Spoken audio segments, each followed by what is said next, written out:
Lesikhulume ngesiphakamiso ngoba kunendawo enkulu ezayo ngeziphakamiso.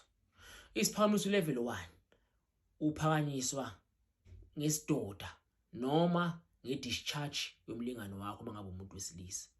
Lokho okuzobe sekwenza ukuthi idlozi lakho elibe likunikeza inhlanhla lingamxwayi lo wena uphilisana naye. Inhlanhla yakhe ingapheli ngenxa yakhe. Isiphakamiso leso. Kodwa umthetho uthi ufuna ukuthi ungabi nomunye umlingani. You need to be loyal. Kumele uthembeke futhi wazi lo muntu ozohlala naye kuzokuba phakade ngoba awunyeke usebe nelungelo lokuthola umunye umuntu. Sibe no level 2. Ulevel 2 uthi uthathwa labantu abalahliwe, abangcatshwe bangalandwa, abangcatshwe bangayohlola emathuneni. Sithi thina woza ngoba bakini bakulahlile, woza ngizokunika indawo yokuhlala. In return wena ngiyenzela imali. Ingane bamlahlile bakubo. Wona uye emathuneni uthi ngoba wena ulahliwe uhleli la, mina ngizokunika indawo yokuhlala efudumele. Wena in return uzongenzela imali. Nginohlobo lami lamabhizinisi ngithengisa amafoni. Ngifuna ukuthi kube nama-sales akanayo mihla namalanga insuku zonke. Wena isiqiniso kusaloko mina ngizokunika indawo yokuhlala ngokondle. Wena uyathembeka ekutheni umnika indawo yokuhlala nokumondla bese yena uyathembeka ukuthi uthola imali. Isiphakamiso leso sani sisipuki ngoba phela idlozi elomuntu elisebenzela wena oluba ngasilonela kwabo. Sibe no level 3 isiphakamiso sebhengela. Ibhengela into efana nale. Lapho khona sibe sesiphakamisa entweni ukuthi yonke into oyithintayo iphile, yonke into oyibambayo iphefumule. Lapho utshala khona ukudlodlobala, mina unenqonqoza kona bese yavulwa. Ungayenzi into bese ingakuvumi.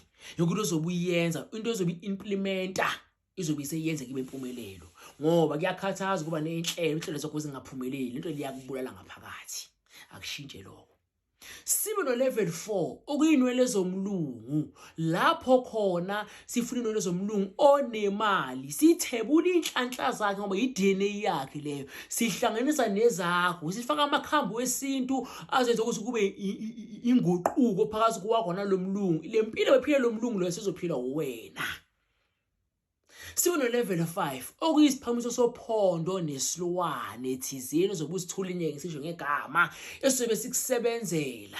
Kodwa kumele ukuthi wazi ukuthi ukuhamba kwalesa silwane emhlabeni nawo uhamba kwakho.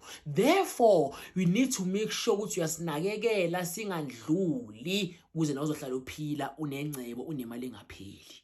Lezo ziphakamiso zoyi5 azinabo ubungozi. Ubungozi buza ngawe uma ngabe nyokulalela umthetho ngizokunika wona. Futhi okubalekile nakho konke lezi ziphakamiso zoyi5 ziku special esikhulu kakhulu sango Good Friday.